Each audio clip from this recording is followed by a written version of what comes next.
The book that I'm currently reading is Rethinking Education in the Age of Technology by Collins and Halverson.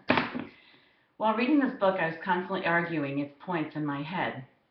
The book walks through the changes in education and development of American schooling, and then it gives the arguments of each side of technology's influence on schooling, the enthusiast and the skeptics. Several of the arguments I had already entertained at one point or another with faculty. The big and important question is, how will technology integration change education? As I've been reading, one issue I kept struggling with is the learning practice theory of just-in-time learning. It's the first time I'd heard of this theory, as opposed to typical learning practices of teaching students things that they may or may not need in their life.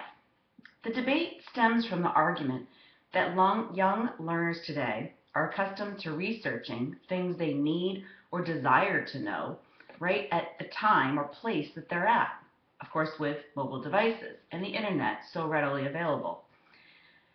As we integrate technology into our school systems, then shouldn't we completely change the sequence and approach of instruction?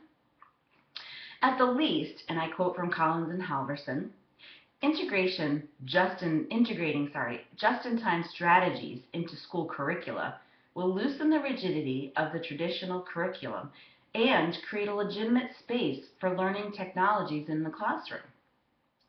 What was not a surprise was reading that the technology revolution of education would favor a constructivist approach.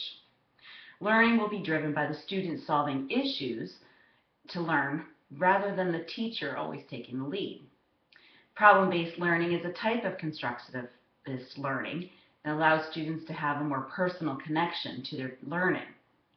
While I agree and favor these type of learning initiatives to be utilized with the integration of technology, I still can't separate the fact that there are certain things that the school must teach just to teach.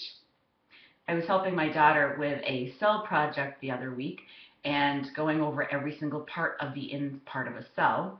And I jokingly said to her, "Oh, I just was talking about the mitochondria today." And she's like, "Really? No." It's probably been since middle school since I myself have even thought about or talked about this, but I knew what it was. What would my life be like, I thought, if I didn't have this knowledge? And I tried to explain, well, maybe it is important that I understand the parts of the cell and what they do and how my body functions. And especially as a Christian, we should know the whole rhyme and reason of things. But I did think, did I need to know this? Have I talked about it, or has it come into daily play in my life? If I didn't learn this, what else might I have learned instead? I feel like this revolution of technology integration is way bigger than adding a cart of laptops to a class. I just wonder who else knows this and when they get to it. Who else knows too? Thanks for chatting. I look forward to learning from you guys too, because I don't have too many people I could talk to about this stuff. So the geek inside of me is excited to hear what you have to say. Bye.